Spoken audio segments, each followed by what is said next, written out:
One area in particular that I think corporations could have a huge impact on is the area of what we term MURL, or Monitoring, Evaluation, Resolution, and Learning. There's an unfortunate percentage of projects that fail, and that, in our opinion, is due to a lack of appropriate monitoring and evaluation of the program.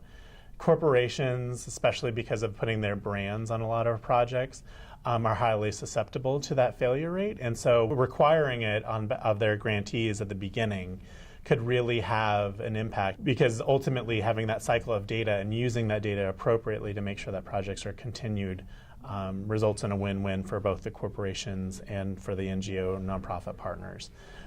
So yeah, that's a really critical area. The funny thing about it is not a lot of grantors require it, and they're not having those conversations. So we foster those conversations at WASH Advocates and try to push for just honesty and transparency.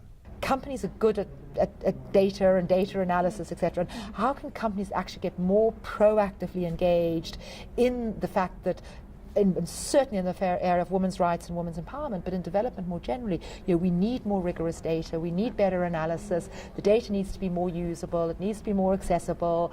How can companies use their own data capabilities and/or use philanthropic funding to support research institutes, universities, to do much more creative and both inspiring but also challenging research on what's working, what isn't working, and for that matter, open themselves up to more research on what's working and what isn't working. So I think those two areas of much greater rigor of analysis and data collection and sharing the data and disseminating it, and as Chelsea Clinton was talking today, data visualization, making it accessible to people and making it accessible to women around the world to use, just like it's beginning to happen with transparency and anti-corruption data. How do we make data about women's own lives more accessible to women and to young women and girls? We're looking at ways we can build it into the technology so that you can collect the data from participants as we go.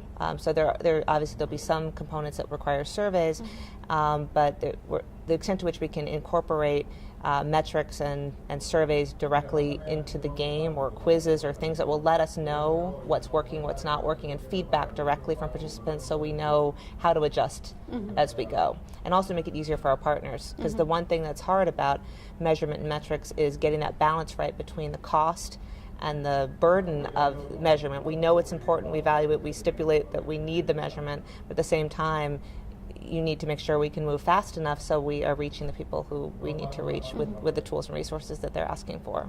Yeah. What do you do with this data that you are collecting and amassing? We are looking toward the 20th anniversary of the Beijing Conference in 2015. We think it's a really important moment for women and girls everywhere. And at that point, we hope to issue a progress report that will both celebrate the progress for women and girls in some of these areas, and then really take a look at the gaps and how we can address them moving forward. And what do you think are the greatest challenges that we're going to see?